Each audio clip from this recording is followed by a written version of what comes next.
How's it going, everybody?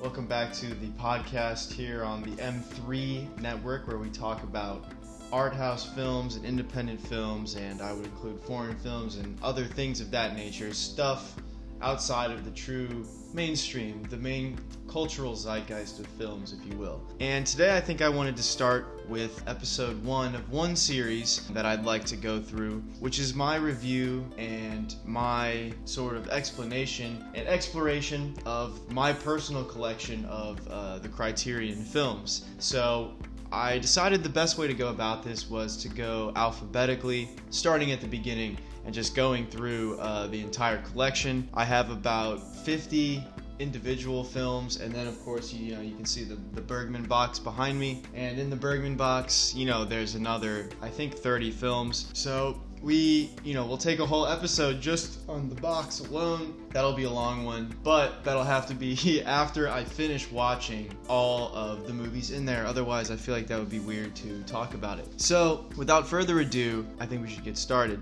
First of all, the Criterion Collection has been very, very big to me ever since, I would say, high school, when I started getting into watching films outside of the mainstream. Weirdly enough, I guess, the one that always caught my eye when I was in Barnes & Noble, looking around, always going with my dad, was Eraserhead.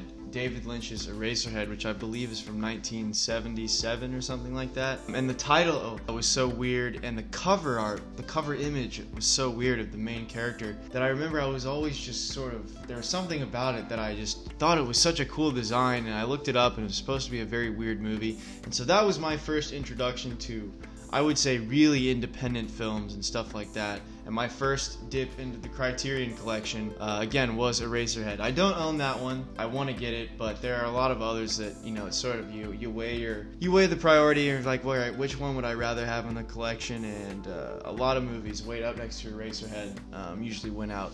But that is to say, I want to add it to my collection. So anyway, let's get started. So, first one we have is Andrei Rublev it's hard to say this, like I talked about in the first episode of the whole podcast, talking about my favorite directors like Kubrick, Tarkovsky here, Kurosawa, and Bergman. It's hard to choose a favorite in between them, but one of my top favorites, Andrei Tarkovsky here, with Andrei Rublev. This is from 1966, and this movie, I had an interesting experience. I watched it very late at night, extremely late at night, and I watched the longest version of it because in this edition there are multiple cuts. You have basically 183 minutes for one of them. You have the long version, which is over 3 hours, called The Passion According to Andrei. And that is, again, the super full length, everything that was shot by Tarkovsky is in that cut.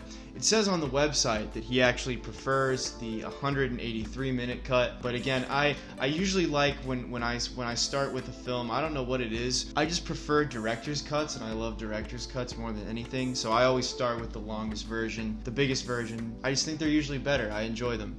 Except for like Apocalypse Now. I mean, there's films that have different director's cuts. There's multiple, like Blade Runner and Apocalypse Now. I think both of those films, their final cuts are the best cuts, but that's neither here nor there.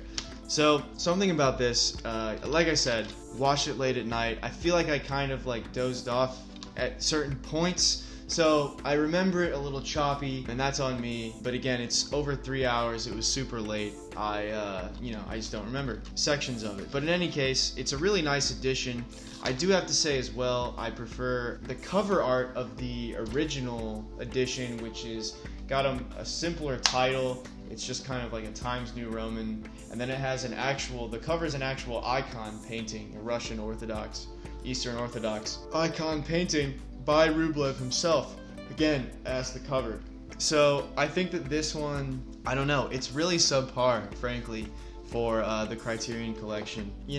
Also, it's not a DVD, or it's not a Blu-ray, it's just the DVD, but it was a gift, so I'm not going to complain, but I would personally, get the Blu-ray. But in any case, it's pretty cool. It comes with a poster. This poster is actually really nice.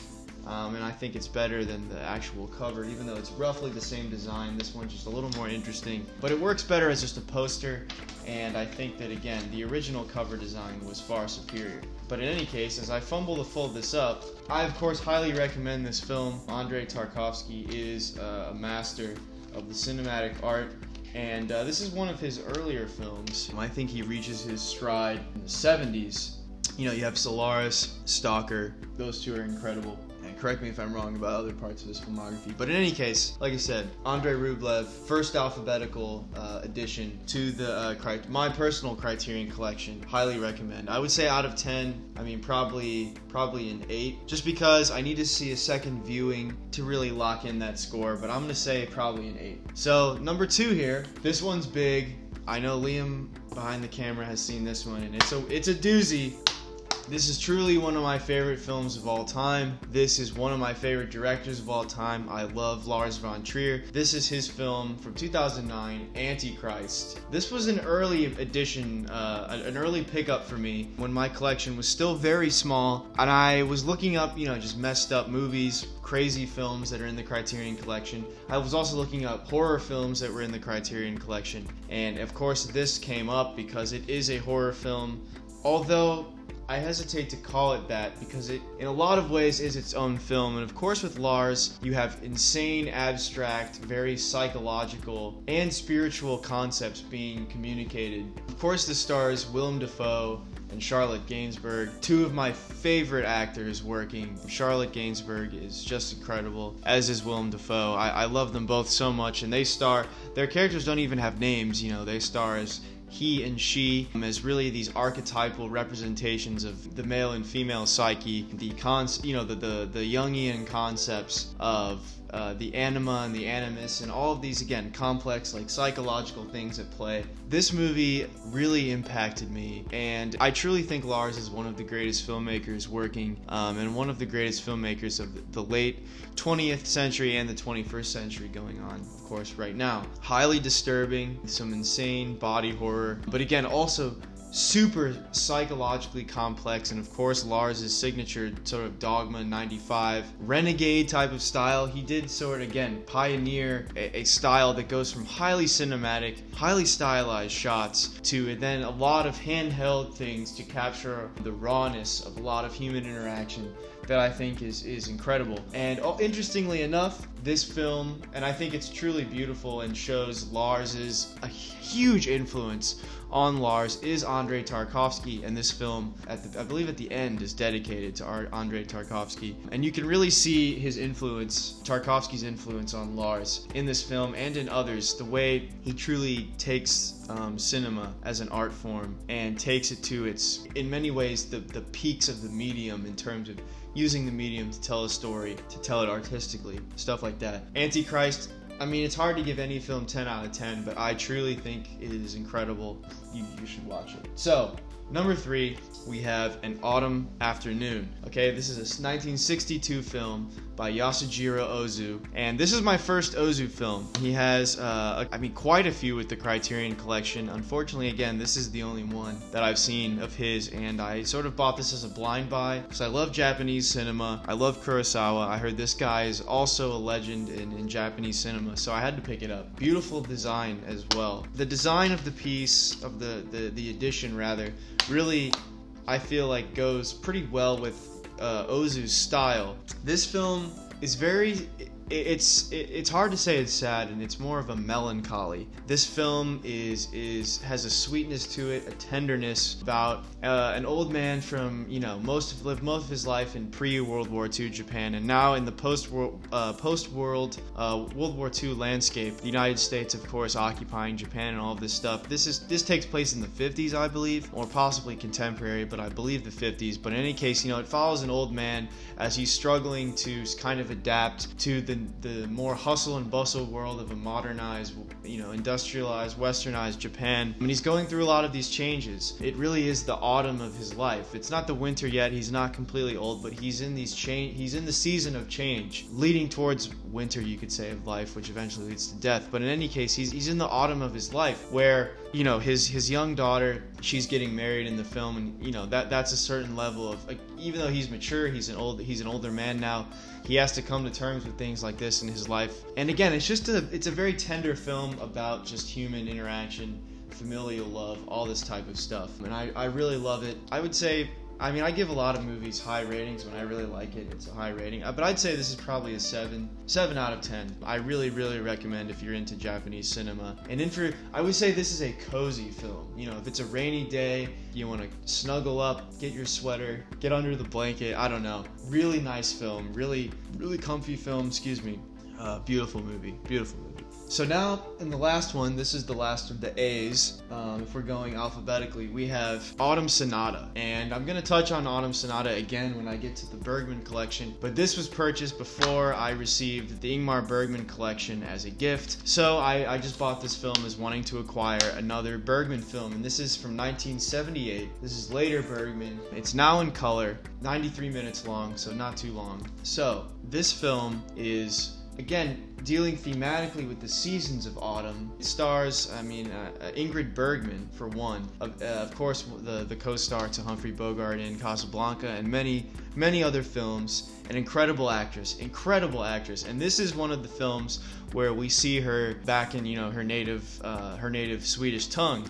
And it's really interesting to see, especially an older Ingrid Bergman. I would say she's in her 60s or 70s. Again, like the main character in Autumn Afternoon, this is an old woman who's had a troubled relationship with her daughter, who's played by the incredible frequent Bergman actress Liv Ullmann. So they have a troubled relationship, and she's visiting the house, and the Sonata part is connected to because they are both musicians. They're pianists, and so they have a connection in playing songs together in a specific song. This film, I've only seen it once, which is a shame because it is truly a masterpiece. This film is truly moving. Bergman shows in this movie, again, as he's matured now, again, this is later color film Bergman, because so many of his are in black and white. He really shows that he has this level of drama.